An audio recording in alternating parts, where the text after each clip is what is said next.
ان سب روایتوں کو جو حوروں کے بارے میں آپ کو ملتی ہیں، اگر آپ اپنے سامنے رکھیں، ایک ایک روایت کو دیکھیں، تو خود محدثین نے یہ بتا دیا ہے کہ یہ زیادہ سے زیادہ آپ کہیں تو 3 روایتیں ہیں جو سند کے اعتبار سے قابل قبول قرار دی جائیں۔ یعنی رسول اللہ کی زندگی میں 3 واقعات ہیں جو حوروں سے متعلق بات کی آپ نے۔ رسالت میں آپ صلی اللہ علیہ وسلم نے جو بات بھی کی وہ تو ہم نہیں جانتے، لیکن جو نقل ہوئی آپ سے، جو بات آپ کی نسبت سے بیان کی گئی، جس کو راویوں نے آگے پہنچایا، ظاہر ہے کہ اس پر گفتگو ہوگی نا۔ جی تو جو کچھ انہوں نے پہنچایا اس کی جب تنقیح کا عمل محدثین نے کیا ہے تو صرف 3 روایتیں ہیں جن کا انتخاب کیا جا سکتا ہے۔ اچھا، ظاہر ہے کہ امام بخاری نے، امام مسلم نے، دوسرے محدثین نے، اور میں اس سے پہلے ذکر کر چکا ہوں کہ ہمارے زمانے میں بعض جلیل القدر لوگوں نے غیر معمولی کام کیا ہے، جیسے کہ عبداللہ العازمی صاحب کا کام ہے، اور بھی بہت سے لوگ ہیں جنہوں نے حدیث کی تخریج پر کام کیا ہے۔ ان سب کی چیزیں اگر آپ دیکھیں تو یہ بالکل واضح ہو جاتا ہے کہ سارے ذخیرہ حدیث میں صرف 3 روایتیں ہیں جن کے بارے میں آپ یہ کہہ سکتے ہیں کہ ان کو رسالت مآب صلی اللہ علیہ وسلم کی نسبت سے بیان کرنے کی جسارت کی جا سکتی۔ ٹھیک، نبی صلی اللہ علیہ وسلم نے ہمیں تنبیہ فرمائی ہے کہ میری نسبت سے کوئی جھوٹی بات نہیں بیان کی جا سکتی۔ تو جب کسی بات پر اطمینان نہیں ہے تو وہ کس طرح بیان کی جائے گی آپ کے بارے میں؟ یہاں ایک سوال غم صاحب، یہ کہا جاتا ہے کہ جو ضعیف روایات ہیں وہ فضائل کے باب میں تو قبول کر لی جائیں گی، لیکن احکامی یا کوئی عبادت یا کوئی شریعت کا حکم ہو وہ نہیں لیا جائے گا۔ تو ضعیف روایتیں اگرچہ ضعیف ہیں لیکن ہمارے علماء فضائل کے باب میں تو لے لیتے ہیں۔ پہلے تو یہ بات ہی صحیح نہیں ہے، اس لیے کہ فضائل کے باب میں بھی دین کی بنیادیں واضح ہو رہی ہوتی، کسی چیز کی قدر و قیمت متعین ہو رہی ہوتی ہے، تو یہ بات ہی موضوع نہیں ہے۔ لیکن وہاں پر بھی محدثین کے ہاں اگر کسی چیز کے بارے میں تساہل برتا جاتا ہے یا تسامح سے کام لیا جاتا ہے یا یہ کہہ دیا جاتا ہے کہ ٹھیک ہے اس کو لے لیں گے، تو وہ بھی اس صورت میں ہوتا ہے جب کہ وہ بات اصلاً موجود ہو دین کے اندر۔ اچھا، یعنی اس میں آپ یہ نہیں کر سکتے کہ کوئی نئی بات کا اضافہ کر دیں، اس میں یہ نہیں کر سکتے۔ لیکن میں آپ سے عرض کر رہا ہوں کہ میرے نزدیک اس میں محدثین کا طریقہ ہی صحیح ہے، اور وہ یہ کہ ہم ہر حال میں رسول اللہ صلی اللہ علیہ وسلم کی نسبت سے جو بات بھی بیان کی جائے گی اس کو جانچیں گے، اس کو پرکھیں گے، اور کبھی بھی یہ جسارت نہیں کریں گے کہ ایک بات جو مرفوعاً آپ تک نہیں پہنچتی، ایک بات جس کی سند میں اتصال نہیں ہے، ایک بات جس کے راوی متہم بالکذب ہیں یا اور کوئی ان میں خامی بیان کی گئی ہے، یا جن کے حفظ و اتقان پر کسی نے حرف رکھا ہے، ان کو لیں اور ان کی بنیاد پر رسول اللہ صلی اللہ علیہ وسلم کی نسبت سے کوئی بات بیان کر دیں۔ یہ کسی طرح نہیں ہو سکتا۔ تو میں نے آپ سے عرض کیا ہے کہ اگر آپ ان سب روایتوں کو جمع کر کے ان کے بارے میں محدثین کے تبصرے پڑھیں گے تو آپ پر یہ بات واضح ہو جائے گی کہ ان میں سے کسی روایت کی بھی یہ حیثیت نہیں ہے کہ اس کو زبان پر بھی لایا جائے۔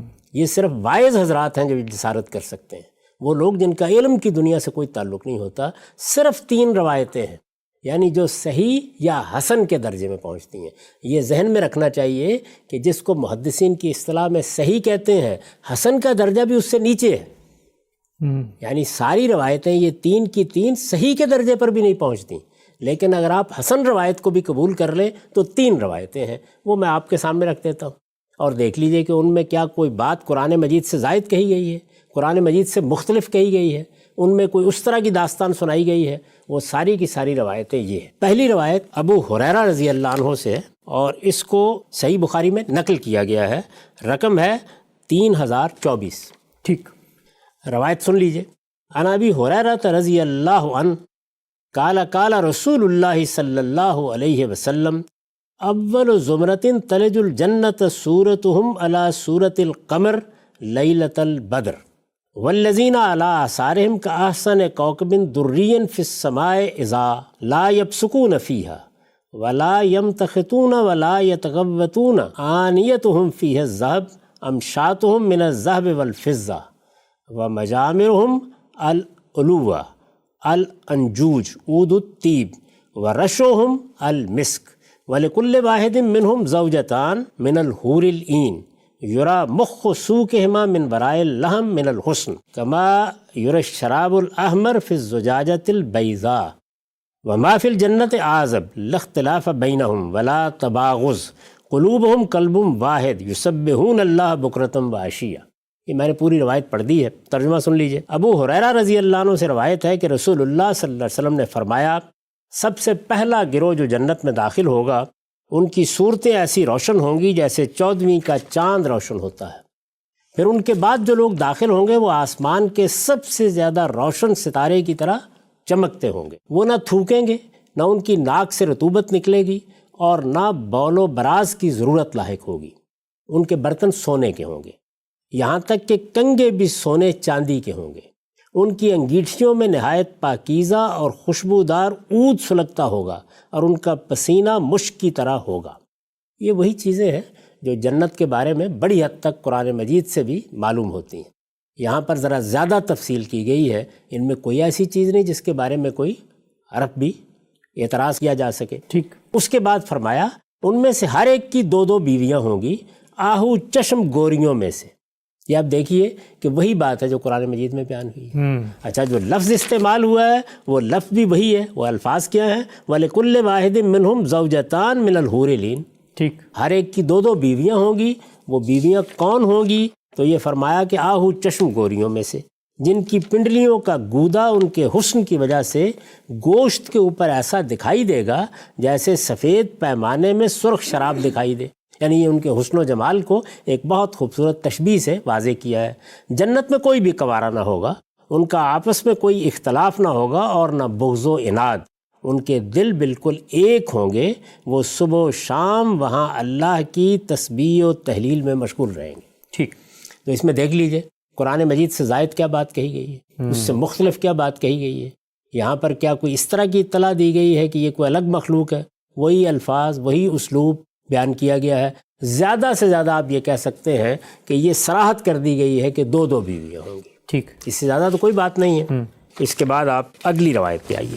یہ انس بن مالک رضی اللہ عنہ کی روایت ہے، اور اس کو بھی ہم نے صحیح بخاری سے لیا ہے۔ رقم ہے 6111۔ عن انس بن مالک رضی اللہ عنہ عن النبی صلی اللہ علیہ وسلم قال غدوۃ فی سبیل اللہ او روحا خیر من الدنیا وما فیہا ولقاب قوس احدکم او موضع قدم من الجنہ خیر من الدنیا وما فیہا ولو ان امرأۃ من نساء اہل الجنۃ اطلعت الی الارض لاضاءت ما بینہما ولملأت ما بینہما ریحا ولنصیفہا یعنی الخمار خیر من الدنیا وما فیہا۔ انس بن مالک رضی اللہ عنہ سے روایت ہے کہ نبی صلی اللہ علیہ وسلم نے فرمایا اللہ کی راہ میں جہاد کے لیے ایک صبح یا ایک شام کا سفر دنیا اور اس کی ہر چیز سے بڑھ کر ہے۔ ٹھیک۔ جنت میں تمہارے کسی شخص کی ایک کمان کے برابر یا ایک قدم جتنے فاصلے کی جگہ دنیا اور اس کی ہر چیز سے بڑھ کر ہے۔ جنت کی عورتوں میں سے کوئی عورت اگر روئے زمین کی طرف جھانک کر دیکھ لے تو آسمان سے لے کر زمین تک ہر چیز کو روشن کر دے اور ہر چیز کو خوشبو سے بھر دے، اس کی تو اوڑھنی تک دنیا اور جو کچھ اس میں اس سے کہیں بڑھ کر ہے۔ تو یہاں پر بھی دیکھ لیجئے کہ اس کے سوا کچھ نہیں ہے کہ کچھ اوصاف بیان کر دیے گئے، کچھ صفات بیان کر دی گئی ہیں۔ ان کا حسن کیا ہوگا، ان کا جمال کیا ہوگا، اس کو بیان کرنے کے لیے نہایت خوبصورت تعبیریں اس روایت میں اختیار کی گئی ہیں۔ ان میں بھی کوئی ایسی بات نہیں ہے کہ جو کوئی تردد پیدا کرے۔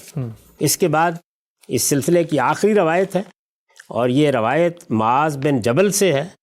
اس کا متن ہم نے مسند احمد سے لیا ہے، رقم ہے 21528۔ ٹھیک۔ عن معاذ بن جبل عن النبی صلی اللہ علیہ وسلم قال لا توزی امرأۃ زوجها فی الدنیا الا قالت زوجته من الحور العین لا توزیہ قاتلک اللہ فانما هو عندک دخیل یوشک ان یفارقک الینا۔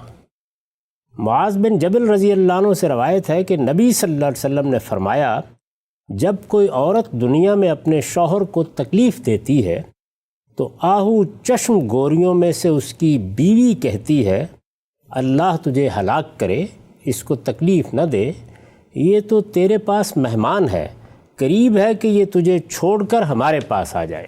ٹھیک۔ یہ روایات ہیں، یہ 3 روایات جس طرح میں نے اس سے پہلے عرض کیا تھا کہ 8 مقامات ہیں قرآن مجید میں، ان میں سے 4 مقامات پر حور کا لفظ استعمال ہوا ہے۔ یہ 3 روایات ہیں، ان میں بھی وہی الفاظ ہیں، وہی تعبیریں ہیں، اسی طرح خوبصورتی کو بیان کیا گیا ہے، اس کے لیے جو الفاظ عربی زبان میں معروف الفاظ ہیں وہی استعمال ہوئے ہیں۔ ان میں بھی اگر آپ دیکھیں تو ایسی کوئی بات آپ کو نظر نہیں آئے گی جس کی بنیاد پر آپ حتمی طریقے سے یہ کہہ سکیں کہ یہ کوئی الگ مخلوق ہے جس کا ذکر ہو رہا ہے۔ ٹھیک، یعنی رسول اللہ صلی اللہ علیہ وسلم نے بھی اگر ان صحیح روایات کو، ان میں سے ایک روایت حسن ہے اور دو صحیح کے مرتبے کی روایات ہیں، اگر ان کو آپ سامنے رکھیں تو وہی بات، وہی اسلوب، وہی انداز، وہی طریقہ ہے جس کی ایک جھلک ہم اجمال کے ساتھ قرآن مجید میں دیکھ چکے ہیں۔ قرآن مجید میں اور روایات میں ایک فرق ہمیشہ آپ دیکھیں گے، وہ اللہ کی زبان میں، اللہ کا کلام ہے، اس میں بالعموم جو چیزیں بیان کی جاتی ہیں ان میں بڑی جامعیت ہوتی ہے، ان میں اجمال بھی ہوتا ہے اور اس کے اندر جو تفصیلات پوشیدہ ہوتی ہیں وہ بھی اس اجمال سے نمایاں ہو کے سامنے آنا شروع ہو جاتی ہیں۔ ٹھیک، روایتوں میں اس کے برعکس صورتحال ذرا تفصیل کی ہوا کرتی ہے۔ پھر یہی نہیں ہے، اس کے ساتھ یہ بھی ملحوظ رکھنا چاہیے کہ روایات بالمعنی ہوتی ہیں، یعنی یہ ضروری نہیں ہوتا کہ رسالت مآب صلی اللہ علیہ وسلم نے وہ الفاظ استعمال کیے ہیں اور راوی نے وہ الفاظ بیانے ہی یاد رکھے ہیں اور ان کو آپ تک پہنچا دیا ہے۔ وہ بالعموم جو بات سنتے ہیں ممکن حد تک ان الفاظ میں پہنچانے کی صحیح کرتے ہیں، ورنہ مدعا کو اپنے لفظوں میں بیان کرتے تھے، اور یہ مدعا کو اپنے لفظوں میں بیان کرنا یہ ہر سطح پر ہوتا ہے۔ یعنی پہلے صحابی یہ کام کرتا ہے، پھر اس کے بعد تابعی، پھر اس کے بعد تبع تابعین، یہاں تک کہ آخر تک یہ صورتحال رہتی ہے کہ روایت بالمعنی کے طریقے پر جو کچھ سمجھا گیا ہے وہ مدعا ہے جسے بیان کر دیا جاتا ہے۔ اس میں الفاظ تبدیل ہو جاتے ہیں، تعبیریں تبدیل ہو جاتی ہیں، اور بعض جگہوں پر راوی کا فہم بھی داخل ہو جاتا ہے۔ یعنی ممکن ہے کہ رسول اللہ صلی اللہ علیہ وسلم نے وہ بات فرمائی تو اس کے لیے ایسی تعبیریں اختیار کیں جن میں کوئی اشکال پیدا نہ ہو، اور راوی اسی مدعا کو بیان کرنے کے لیے دوسرا لفظ مستعار لے تو اس کے بارے میں کچھ ترددات بھی پیدا ہو جائے۔ یہ سب چیزیں جن لوگوں کی روایات پر نظر ہے وہ جانتے ہیں کہ روایات کو پڑھنے کے نتیجے میں یا ان پر انحصار کرنے کے نتیجے میں سامنے آ جاتی ہیں۔ اسی لیے اس بات پر اصرار کیا جاتا ہے کہ قرآن مجید جب کسی چیز کو موضوع بنا لیتا ہے وہ اس کے بارے میں ایک فریم متعین کر دیتا ہے، روایت کو اس کے اندر ہی رکھ کر دیکھنا چاہیے۔ لیکن یہاں اگر آپ دیکھیں تو ان تینوں روایتوں میں کوئی ایسی چیز نہیں ہے جس کے بارے میں کسی تردد کا اظہار کیا جائے۔ یہ کم و بیش وہی باتیں ہیں جو قرآن میں بالاجمال بیان ہوئی ہیں، یہاں ان کی تفصیل ہو گئی ہے، یا یہ کہ ان کے اطلاق کی بعض صورتیں آ گئی ہیں، یا ایک آدھ چیز کے بارے میں آپ کہہ سکتے ہیں کہ اس میں ہماری اطلاع میں یا ہمارے علم میں مزید اضافہ ہو گیا۔ ٹھیک ہے ہم صاحب، یہ پہلے تو واضح ہوا کہ روایات کا یہ جو پورا ذخیرہ ہے جس کے بارے میں کہا جاتا ہے کہ 20 بلکہ سینکڑوں روایات ہیں اور ہر جگہ حوروں ہی کا قصہ زیر بحث ہے، 2 اور 2 4 کی طرح واضح ہوا کہ 3 واقعات ہیں، 3 صحیح روایات ہیں جو سند کے معیار پر، محدثین کے اصولوں پر قابل قبول ہو سکتی ہیں۔ تینوں آپ نے پڑھ دیں، قرآن مجید کے 8 مقامات سامنے آ چکے تھے۔ یہ جو روایتیں آپ نے پڑھی ان میں سے یہ 2 روایتوں میں کچھ ایسی باتیں معلوم ہوئیں جس سے ایک تاثر سا جاتا ہے، ایک کھٹک سی پیدا ہوتی ہے کہ جو کچھ عام رائج نقطہ نظر ہے شاید اس کے قریب یا کوئی مماثلت کی بات کی جا رہی ہو۔ یہ پہلی روایت میں ذکر ہوا تھا کہ کچھ ایسی خواتین ہوں گی کہ ان کا جو گودا ہے وہ نظر آ رہا ہوگا، یعنی بظاہر تو ہم دنیا کی عورتیں ہیں یا کوئی بھی عورت ہے اس کی یہ ایک انہونی سی صورت سامنے نہیں آتی۔ اور آخری روایت میں ذکر ہوا کہ وہ جنت کی عورت، یعنی جنت میں جو اس وقت حور ہے وہ دنیا کی عورت سے بات کر رہی ہے، اس کا مطلب وہ مخلوق ایگزسٹ کرتی ہے، اس وقت موجود ہے، تبھی تو روایت کے اندر ذکر ہوا کہ وہ اس سے یہ باتیں کر رہی ہے۔ تو کیا مطلب کہ وہ الگ سے مخلوق بنائی جا چکی ہے؟ پہلی بات کے بارے میں یہ عرض ہے کہ یہ در حقیقت خوبصورت تشبیہات ہیں، یعنی حسن کو بیان کرنے کے لیے، جلد کی شفافیت کو بیان کرنے کے لیے رسول اللہ صلی اللہ علیہ وسلم نے بھی ہو سکتا ہے کچھ تعبیریں اختیار کی ہوں، اور یہ ممکن ہے کہ خود راوی حضرات نے مدعا کو سامنے رکھ کر ان الفاظ میں ان کو بیان کر دیا ہو۔ یعنی اس میں در حقیقت خلقت کا کوئی پہلو بیان نہیں ہو رہا، بلکہ اگر آپ الفاظ پر غور کریں تو ایک خوبصورت تشبیہ کے ساتھ ان کے حسن کو بیان کیا جا رہا ہے۔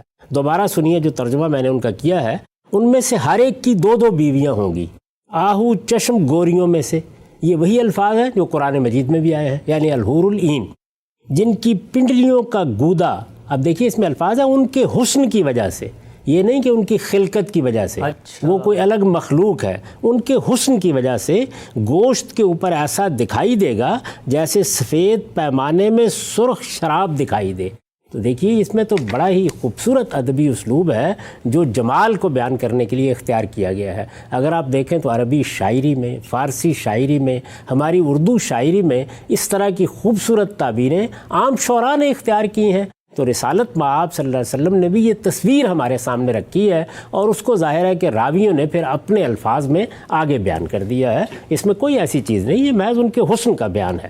دوسری بات کے بارے میں یہ عرض کروں گا کہ روایتوں میں بہت سی چیزیں تمثیل کے اسلوب میں بیان ہوتی ہیں، یعنی اس میں کیا جاتا ہے، ایک حقیقت ہے، آپ کو اس حقیقت کو سمجھانا ہے، اس کے بارے میں کچھ کردار وجود میں آ جاتے ہیں، ان کی باہمی گفتگو ہے یا ایک منظر ہے، وہ آپ کے سامنے پیش کر دیا جاتا ہے۔ رسالت مآب صلی اللہ علیہ وسلم نے جنت کے بارے میں، دوزخ کے بارے میں جو باتیں کہی ہیں یا بعض واقعات بیان کیے ہیں، اسراء کی روایت میں آپ نے جن چیزوں کو دیکھا ہے اس میں یہی طریقہ اختیار کیا گیا ہے۔ ابھی وہ معاملات ہوئے نہیں ہیں، نہ اس طرح پیش آئے ہیں، لیکن وہ دکھائے جا رہے ہیں، وہ باتیں سنائی جا رہی ہیں۔ اسراء کی روایات میں آپ یہ دیکھتے ہیں کہ جب وہ مناظر آپ کے سامنے لائے گئے تو آپ نے جبریل سے اس کے بارے میں سوالات کیے ہیں، ان کا جواب دیا گیا ہے۔ یہ در حقیقت رسالت مآب صلی اللہ علیہ وسلم کے رویا ہو۔ ٹھیک، ہم جب رویا کو دیکھتے ہیں، کیونکہ اس کا تجربہ تو ہم میں سے ہر شخص کو ہوتا ہے، تو اس میں بھی کیا ہے، اس میں کبھی ماضی، کبھی حال، کبھی مستقبل اور کبھی محض ایک حقیقت تمثیل کے پیرائے میں ہمارے سامنے آ جاتی ہیں۔ ہم نے یہ دیکھا کہ سیدنا یوسف کا رویا بیان ہوا ہے قرآن مجید میں۔ آپ یہ دیکھتے ہیں کہ اس میں ایک مستقبل میں پیش آنے والا واقعہ ہے جس کی تمثیل بنائی گئی۔ وہ تمثیل کیا تھی کہ اس میں 11 ستارے ہیں، سورج اور چاند ہے، وہ ان کے سامنے سجدہ ریز ہو رہے ہیں۔ تو وہاں جو منظر دیکھا گیا وہ منظر گویا کسی حقیقت کی تمثیل تھی، کسی حقیقت کو اس میں ممثل کر دیا گیا تھا۔ تو یہ بات کہ اس دنیا کے اندر اگر کوئی شوہر اس طرح کی صورتحال سے دوچار ہوتا ہے کہ اس کی بیوی اسے تکلیف دیتی ہے، بیوی اس طرح کی صورتحال سے دوچار ہوتی ہے کہ اس کا شوہر اسے تکلیف دیتا ہے، تو یہ بات اللہ تعالیٰ کے ہاں کس طریقے سے اس مکالمے کا باعث بنتی ہے، اس کو ایک حقیقت کے طور پر سامنے رکھ لیجئے اور پھر دیکھیے کہ اس حقیقت کو واضح کرنا ہے کہ یہ بات یہاں ہو رہی ہے تو یہ وہاں تکلیف کا باعث بن رہی ہے، یا وہاں ایک بشارت کا باعث بن رہی ہے، یا وہاں ایک نعمت کا باعث بن رہی ہے۔ حقیقت یہ ہے، اس حقیقت کو کرداروں میں تبدیل کر دیا جائے، یعنی پیغمبر کو کمیونیکیٹ کرنا ہے ابھی، یعنی اب بتانا ہے نا، تو اس کو ایک تمثیل میں بدل کر اصل میں حقائق ہیں، معانی ہیں جن کو اس طرح ممثل کیا جا رہا ہے۔ تو یہ اسلوب آپ کو بہت ملتا ہے۔ چنانچہ اس روایت پر میں نے ایک نوٹ لکھا ہے، اس میں دیکھیے یہی بات ہے جس کو سمجھانے کی کوشش کی ہے۔ میں نے لکھا اس سے یہ خیال نہیں ہونا چاہیے کہ آہو چشم گوریاں اپنے ہونے والے شوہروں کے بارے میں یہ گفتگو اس وقت جنت میں بیٹھی ہوئی کرتی ہیں، یعنی یہ کسی واقعے کا بیان نہیں ہے۔ اس باب کی روایتوں کا دقت نظر کے ساتھ مطالعہ کیا جائے تو یہ حقیقت صاف واضح ہو جاتی ہے کہ نبی صلی اللہ علیہ وسلم کو جنت، دوزخ اور روز قیامت کے بارے میں اس طرح کی چیزیں ممثل کر کے سنائی اور دکھائی جاتی تھیں تاکہ آپ ان کے ذریعے سے لوگوں کو خبردار کرتے رہیں۔ یہ ہم نے روایتوں میں دیکھا کہ رسول اللہ صلی اللہ علیہ وسلم نماز کی امامت کر رہے ہیں اور سامنے جنت آ گئی، اور اس میں یہ بات آپ نے پڑھی ہوگی کہ رسول اللہ صلی اللہ علیہ وسلم نے ہاتھ بڑھایا۔ جب صحابہ نے پوچھا تو آپ نے فرمایا کہ گویا میں اس کا ایک خوشہ لے لینا چاہتا تھا۔ ٹھیک، تو وہاں بھی کیا ہوا ہے، چیزوں کو تمثیل میں تبدیل کر دیا گیا۔ میں نے یہ عرض کیا کہ ہمارے رویا میں بھی بالکل یہی چیزیں ہوتی ہیں، ٹھیک، اس میں حقائق آپ کے سامنے ممثل کر کے لے آئے جاتے ہیں۔ یہ تمثیلات کیسے بنتی ہیں، اس کا ایک اندازہ اس روایت سے بھی آپ کر سکتے ہیں جس کو خود رسالت مآب صلی اللہ علیہ وسلم نے بیان فرمایا ہے کہ جس وقت اسراء کا واقعہ پیش آیا اور میں نے اس کو لوگوں کے سامنے بیان کیا تو سوالات شروع ہو گئے۔ اب ظاہر ہے کہ وہ واقعہ رات میں پیش آیا تھا، ایک رویا کی صورت میں تھا۔ جب سوالات کیے گئے تو اس کی تفصیلات ذہن میں نہیں رہی تھی، لوگوں نے سوالات کرنے شروع کیے تو اس بات کا اندیشہ ہوا کہ یہ تو اسی بات پر جھٹلانے لگ جائیں گے۔ تو اس موقع پر خود رسول اللہ صلی اللہ علیہ وسلم بیان فرماتے ہیں کہ میرے سامنے وہ ساری تصویر آ گئی۔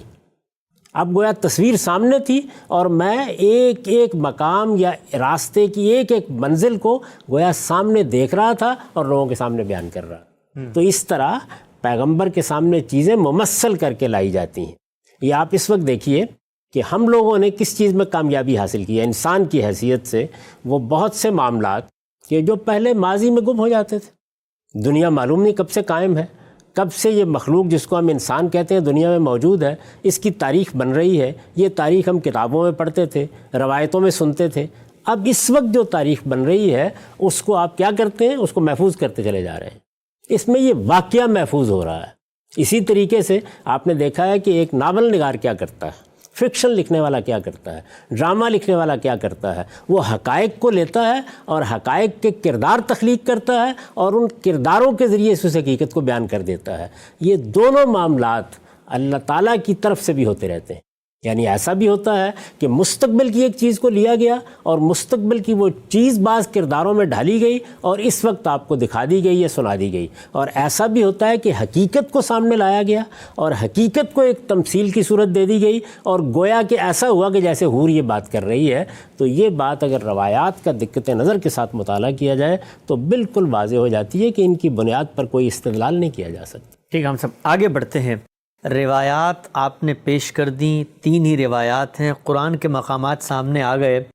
ان کو سننے کے بعد خالی ذہن ہو کر جس طرح آپ فرماتے ہیں کہ اگر تجزیہ کیا جائے تو یہ بات تو بطور طالب علم میں بھی کہوں گا، سننے والے بھی کہیں گے کہ اب تک قرآن مجید نے نہ یہ بات بتائی ہے کہ جنت کے اندر جو عورتیں ملیں گی وہ یہی دنیا کی عورتیں ہوں گی، اور نہ کسی روایت میں اور نہ ہی قرآن کی آیت میں یہ بات بیان ہوئی ہے کہ وہاں جو مخلوق ہوگی وہ کوئی الگ انڈیپینڈنٹ جنت ہی میں پیدا کردہ دنیا کی عورتوں سے الگ مخلوق ہوگی۔ آگے بڑھاتے ہیں اس موضوع کو۔ یہ بتائیں کہ اس کے بعد کہا یہ جاتا ہے کہ چلیں قرآن مجید میں کوئی ایسی صراحت نہیں تھی، روایتوں میں نہیں تھی، لیکن پوری امت تو ایک ہی بات سمجھ رہی تھی صراحت نہ ہونے کے باوجود کہ جنت کے اندر جو عورتیں ملیں گی وہ ایک علیحدہ مخلوق ہوں گی، جنت میں تخلیق کی جائیں گی۔ میرا سوال آپ سے یہ ہے کہ اس معاملے میں آپ نے اختلاف اگر کیا تو کیوں کیا، اور ہماری ماضی کی جو علمی روایت ہے وہ اس بارے میں کیا کہتی ہے؟ میں آگے چل کے عرض کروں گا کہ میں نے اس میں نہ کوئی اختلاف کیا ہے، نہ کوئی الگ سے رائے قائم کی ہے، میں اس میں متفرد نہیں ہوں۔ مسلمانوں کی ایک علمی روایت ہے، اس کی تصویر جب سامنے آئے گی تو یہ معلوم ہو جائے گا کہ جو لوگ اس پر اعتراضات کر رہے ہیں وہ در حقیقت اپنی میراث سے واقف نہیں ہیں۔ ان کو یہ معلوم نہیں ہے کہ ہمارے علماء اس معاملے کو کس نظر سے دیکھتے رہے ہیں، ان پر کیا بحثیں کرتے رہے ہیں۔ ایک مرتبہ پھر ذہن میں یہ بات تازہ کر لیجئے کہ اللہ کی کتاب قرآن مجید میں 8 مقامات تھے، ان میں سے 4 جگہیں ایسی تھیں جن میں لفظ حور آیا تھا۔ ہم نے یہ دیکھا کہ اس لفظ کے معنی کیا ہیں، دوسری تعبیریں کیا ہیں، کس طرح سے حسن و جمال کا بیان کیا گیا ہے، لفظ کس طرح ہماری زبان میں آ کر گویا ایک علم سا بن گیا یا ایک جنس کا نام بن گیا ہے، درا حالے کہ وہ ایک اس میں صفت ہے جس کے معنی متعین ہے۔ اہل علم ہمیشہ سے ان کو بیان کرتے رہے ہیں۔ ٹھیک، روایتوں میں بھی ہم نے دیکھ لیا کہ وہی تعبیریں ہیں، وہی انداز ہے، اسی طرح سے تفصیلات بیان کی گئی ہیں۔ کسی مقام پر بھی کوئی صراحت اس طرح کی نہیں ہے، نہ قرآن میں نہ حدیث میں، جس میں یہ بتایا گیا ہو کہ یہ کوئی الگ مخلوق ہے، یا یہ صراحت ہو کہ یہ تو وہی ہیں جن کو تم دنیا میں دیکھتے ہو۔ یعنی بس یہ بیان کر دیا گیا ہے کہ وہاں تمہارے جوڑے ہوں گے، یہ بیان کر دیا گیا ہے کہ اس دنیا کی عورتیں وہاں اپنی نیکی اور خیر کے لحاظ سے ایک مرتبہ پھر بیاہی جائیں گی، اور مردوں کے بارے میں بھی یہی بات بیان کی گئی ہے، اور یہ بات بھی واضح کر دی گئی ہے اور جگہ جگہ واضح کر دی گئی ہے کہ اللہ تعالیٰ اس دنیا میں ہوں، آپ ہوں، جو بھی مخلوقات ہیں ان کو ایک نیا جسم دیں گے اور وہ اس دنیا کے نوامیس اور قوانین کے مطابق ہوگا۔ یہ قرآن میں بھی بیان ہو گیا ہے، حدیث میں بھی بیان ہو گیا ہے۔ یہ وہ باتیں ہیں کہ جو واضح ہیں، جن باتوں کو قرآن نے بیان کر دیا، جن کو حدیث نے بیان کر دیا، یہ چیز زیر بحث ہی نہیں آئی، جس طرح کہ ہم نے دیکھ لیا، قرآن کو بھی دیکھ لیا، حدیث کو بھی دیکھ لیا۔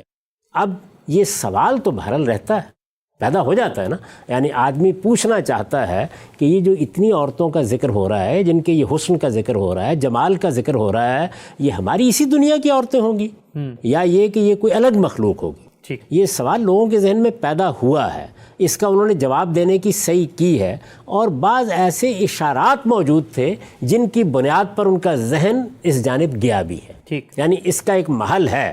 چنانچہ اب ہم اپنے علم میں جاتے ہیں اور میں آپ کو یہ بتاتا ہوں کہ ہمارے علماء کس طرح اس کو دیکھتے رہے ہیں۔ جب آپ علماء کا ذکر کریں گے تو ظاہر ہے سب سے پہلے یہ متعین کرنا پڑتا ہے کہ کون لوگ، یعنی کن لوگوں سے ہم اب یہ بات سمجھنے کی صحیح کریں گے۔ تو یہ قرآن کا مسئلہ ہے، حدیث کا مسئلہ، ظاہر ہے کہ اس میں یا حدیث کے شارحین ہوں گے یا قرآن مجید کی تفسیر کرنے والے لوگ ہوں گے. تو قرآن مجید کی تفسیر کرنے والے لوگ حدیثوں کو بھی بیان کرتے ہیں, ان کی شرح بھی نقل کر دیتے ہیں, اور جو کچھ اس میں ان کا نقطہ نظر ہوتا ہے یا جو نقطہ ہائے نظر ان کے سامنے آئے ہوتے ہیں ان کا بھی خلاصہ کر دیتے ہیں. ٹھیک. یہ ہمیں معلوم ہے کہ ہماری جو ابتدائی دور کی تفسیریں ہیں ان میں صحابہ کی روایات, تابعین کی روایات, اسی طرح بعد کے لوگوں کی روایات بھی نقل کر دی جاتی ہیں. اس وقت چونکہ باقاعدہ تفسیریں کتابوں کی صورت میں نہیں لکھی جا رہی تھیں, تو جو باتیں روایتوں میں نقل ہوتی تھیں کہ فلاں موقع پر ابن عباس رضی اللہ عنہ نے یہ کہا یا مجاہد نے یہ کہا یا اکرمہ نے یہ کہا, وہ بھی عام طور پر انہی کتابوں میں نقل ہمیں مل جاتا ہے. تو ایک لحاظ سے یہ تفسیریں دونوں چیزوں کو بیان کرتی ہیں, یعنی جو مصنف لکھ رہا ہوتا ہے وہ اپنی رائے بھی دیتا ہے بعض اوقات, اور جو اس سے پہلے معصور روایتیں ہوتی ہیں ان کو بھی وہ اسی طریقے سے بیان کر دیتا ہے. یعنی جن چیزوں کو آثار میں دیکھا جاتا ہے, جن چیزوں کو اس سے پہلے لوگوں نے بیان کیا ہوتا ہے, کسی نے درس قرآن میں بیان کیا, کسی نے توضیح کرتے ہوئے بیان کیا, کسی نے خطبہ دیتے ہوئے بیان کیا, کسی نے کسی سوال کے جواب میں بیان کیا, کسی شاگرد نے اپنے استاد کی روایت نقل کی, وہ بھی ہمیں ان کتابوں کے اندر مل جاتی ہیں. ٹھیک. اس میں جو میں نے انتخاب کیا ہے کہ جو آپ کے سامنے رکھ دوں, اس کے بارے میں بھی یہ بات ابتدا میں عرض کر دوں کہ جب ہم مفسرین کا انتخاب کرتے ہیں تو تفسیریں تو ہزاروں کی تعداد میں لکھی گئی ہیں, اردو میں ہیں, عربی میں ہیں, فارسی میں ہیں, اور وہ زبانیں جن کو ہم نہیں جانتے ان میں بھی لکھی گئی ہیں. اس وقت انگریزی زبان میں بھی لکھی جا رہی ہیں, بہت تفسیریں لکھی گئی ہیں. لیکن ہر علم میں کچھ چیزوں کی حیثیت کلاسک کی ہوتی ہے, بنیادی چیزوں کی ہوتی ہے, امہات کتب جن کو کہتے ہیں, یعنی یہ سورس بکس ہے. تو ہمارے ہاں یہ استاذ امام امین احسن اصلاحی کی تفسیر تدبر قرآن سے پہلے جو تفسیریں امہات کی حیثیت رکھتی تھیں وہ تین ہی ہیں بنیادی طور پر, اور وہ تینوں تین زاویہ ہے نظر کی نمائندگی کرتی ہیں. ٹھیک. ان میں سے زمخشری کا اصل ذوق کیا ہے؟ زبان, بیان, جملوں کی تالیف, نحو کا علم, بلاغت کے مسائل. ٹھیک. وہ ان چیزوں کو سامنے رکھتے ہیں, اور اس معاملے میں ان کی حیثیت بڑے بڑے ائمہ قبول کرتے ہیں. یعنی ان کی کوئی بات ہو تو سب لوگ اس کو نقل کریں گے, جواب بھی دیں گے, اختلاف بھی کریں گے, یہ تو ہماری علمی روایت رہی ہے, لیکن ان کا مقام کیا ہے, ان کا مرتبہ کیا ہے, سب مانتے ہیں. یہاں تک کہ امام راضی کو بھی اگر بات کرنی ہوگی تو وہ ان کی عبارت نقل کریں گے. باقی لوگوں کو بھی نقد کرنا ہوگا تو ان سے صرف نظر کر کے نقد نہیں ہو سکتا, یعنی وہ اس درجے کے آدمی ہیں. ایک لحاظ سے وہ امام اللغہ بھی ہیں, وہ ان علوم کے بھی ائمہ میں شمار ہوتے ہیں جن کو ہم نحو کہتے ہیں, صرف کہتے ہیں, بلاغت کہتے ہیں, بیان کہتے ہیں, معانی کہتے ہیں. ان کے بڑے لوگوں میں سے ہیں. ان کی تفسیر کا نام ہے الکشاف. اچھا. اس کے بعد امام راضی ہیں. امام راضی کے بارے میں تو ہر آدمی جانتا ہے کہ ان کا کیا مقام ہے. یہ آپ کو معلوم ہے کہ یہی دو ہیں جن کا ذکر اقبال بھی جگہ جگہ کرتے ہیں. گرا کشا ہے نہ راضی نہ صاحب کشاف. اچھا. اس سے اندازہ کیا جا سکتا ہے کہ دونوں کا مقام کیا ہے. تو امام راضی کا معاملہ یہ ہے کہ وہ عام طور پر علم کلام کے مباحث کا بھی خلاصہ کر دیتے ہیں, زبان سے متعلق بھی چیزوں کی بہت تفصیل کر دیتے ہیں, اور روایات بھی بیان کرتے ہیں. بڑی جامعیت سے انہوں نے وہ سارا مواد جمع کر دیا ہے جو آثار میں ملتا ہے. آثار کا ظاہر ہے کہ اس طرح ذکر نہیں کرتے جیسے طبری یا ابن کثیر کرتے ہیں, لیکن بہرحال نمائندہ چیزیں وہ سامنے لے آتے ہیں. زبان و بیان کے مباحث بھی ان کے یہاں موجود ہوتے ہیں اور کلام کی بحثیں بھی موجود ہوتی ہیں. اور تیسرے کون ہیں؟ تیسرے ابن جریر طبری ہیں, جنہوں نے اصل میں صحابہ اور تابعین کی روایتیں جمع کی ہیں. یعنی ان سے پہلے جو کچھ بھی قرآن مجید کی تفسیر کے باب میں لکھا گیا تھا اس کو انہوں نے جمع کر دیا. لکھا گیا یا روایت ہوا, لوگوں نے بیان کیا, اور ان کا یہ بھی طریقہ ہے کہ اس کی سند بھی بیان کرتے ہیں. اچھا. روایتوں پر مبنی تفسیر ہے, معصور تفسیر جس کو معصور تفسیر کہا جاتا ہے. اسی کا خلاصہ کم و بیش کیا ہے محدثانہ طریقے کی کچھ تنقیح کے بعد ابن کثیر نے. اچھا. تو یہ میں آپ کے سامنے پیش کر دیتا ہوں. باقی تفسیریں تو انہی سے لکھی گئی ہیں. سب سے پہلے آپ یہ دیکھیے کہ امام راضی نے اس مسئلے کے بارے میں اختلاف کی ہمیں اطلاع دی ہے. یعنی یہ بتایا ہے کہ یہ مسئلہ پیش کیسے آیا, کیا چیز ہے کہ جو اس میں بحث کا باعث بنی ہے. وہ یہ لکھتے ہیں, اور یہ کہاں لکھتے ہیں, یہ سورہ دخان ہے. سورہ دخان کی آپ یہ جانتے ہیں کہ حور کے بارے میں آیات ہم پڑھ بھی چکے, ان کا ترجمہ بھی کر چکے. جی. یہ آیات کون سی ہیں؟ یہ آیات ہیں 54-55. ان میں یہ بیان ہوا ہے کذالک وزوجناہم بحور عین, یعنی ہم نے ان کو آہو چشم گوریوں سے بیاہ دیا ہوگا. ٹھیک، یہ بیان کیا گیا ہے، اس کی وہ تفسیر کر رہے ہیں۔ اس میں وہی مباحث ہیں جو اس سے پہلے ہم بیان کر چکے، حور کا مطلب کیا ہے، این کا مطلب کیا ہے، یہ انہوں نے بیان کر دیا سورہ دخان میں۔ یہ بیان کرنے کے بعد آخر میں کہتے ہیں ثم اختلفوا فی ہؤلاء الحور العین، اس کے بعد اس معاملے میں اختلاف ہو گیا کہ یہ جو آہو چشم گوریاں ہیں یہ کہاں سے آئیں گی۔ اچھا، یہی سوال ہے نا آپ کا؟ جی، تو دیکھیے اسی سوال سے وہ ابتدا کر رہے ہیں۔ یہ کس سن میں بتا رہے ہیں کہ اختلاف ہو گیا ہم سے؟ یہ ان کا جو سال وفات ہے وہ ظاہر ہے کہ 604 ہجری ہے، ٹھیک، اس سے پہلے یہ تفسیر لکھی گئی ہے۔ تو یہ بتا رہے ہیں کہ ثم اختلفوا فی ہؤلاء الحور العین، یعنی یہ اس سال کا اختلاف نہیں بیان کر رہے جی، ماضی کا، بلکہ ماضی میں اہل علم نے اس معاملے میں کیا اختلاف کیا ہے ٹھیک، اس کو نقل کرتے ہیں، اور یہ بتاتے ہیں کہ یہ اختلاف صحابہ و تابعین کے زمانے ہی سے سامنے آ گیا تھا۔ یعنی حور کے بارے میں یہ اختلاف صحابہ کے مابین بھی تھا، یہ اختلاف نہیں کہ اس کے معنی کیا ہے، جی جی، وہ بحث الگ ہے کہ وہ مخلوق، یعنی یہ کیا مخلوق ہے، یہ اسی دنیا کی عورتیں ہیں، یہ اللہ تعالیٰ وہاں کوئی نئی مخلوق بنائے گا، نئے سرے سے تخلیق کرے گا۔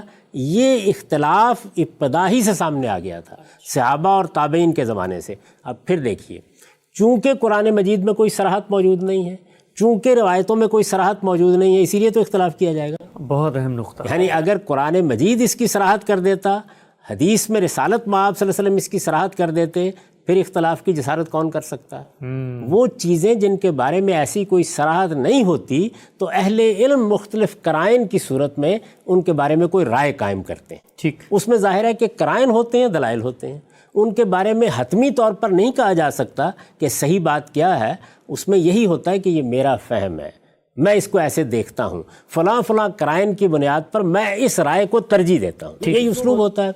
تو پھر ایک مرتبہ ذہن میں تازہ کر لیجئے کہ اختلاف کے پیدا ہونے کی وجہ یہ بنی ہے کہ نہ قرآن مجید نے کوئی صراحت کی ہے، نہ روایتوں میں کوئی چیز صراحت کے ساتھ بیان ہوئی، ٹھیک، صراحت کے ساتھ بیان ہوئی۔ اور روایت کا جب ہم ذکر کر رہے ہیں تو اس کا مطلب کیا ہے؟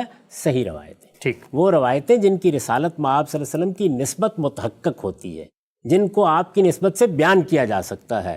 جو روایتیں اس درجے میں نہیں ہوتی ان کا بھی یہ مقام نہیں ہوتا، وہ نقل کی جاتی ہیں، ہمارے مفسرین نقل کرتے ہیں، بیان کرتے ہیں ان کو، لیکن ان کا یہ مقام نہیں ہوتا کہ ان کی بنیاد پر حتمی جگہ پر کھڑے ہو جائیں۔ ٹھیک، تو اس لیے یہاں کیا ہوا؟ اختلاف ہو گیا۔ اختلاف سنیے کیا ہے، فقال الحسن، یہ حسن کون ہے؟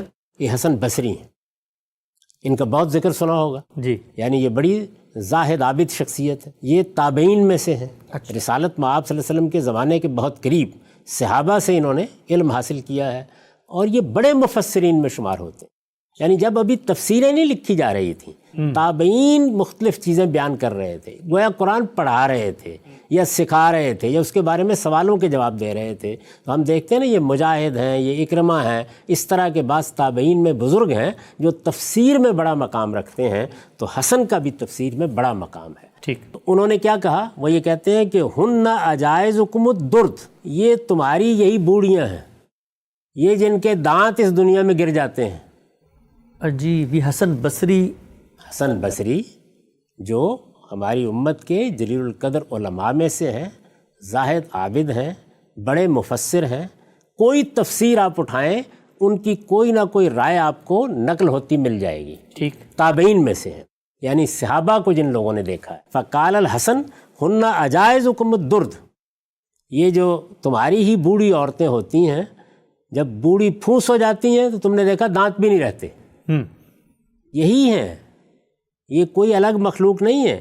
ینشئہن اللہ خلقا آخر، اللہ تعالیٰ انہی بوڑھی عورتوں کو جن کے دانت بھی نہیں ہوتے جب وہاں اٹھائے گا اور ایک نئی تخلیق کی صورت میں نیا وجود دے کر وہاں ان کا انشاء کرے گا، جب یہ وہاں بنائی جائیں گی دوبارہ تو یہ اس صورت میں تمہارے سامنے آئیں گی، یعنی یہ آہو چشم، یہ دل ربا، یہ نازک اندام، یہ ہمسن، یہ کوئی نئی مخلوق نہیں ہوگی، یہ تمہاری یہی بوڑھیاں ہوں گی جن کے دانت اس دنیا میں گر گئے تھے، تم نے اٹھایا اور ان کو دفن کر دیا۔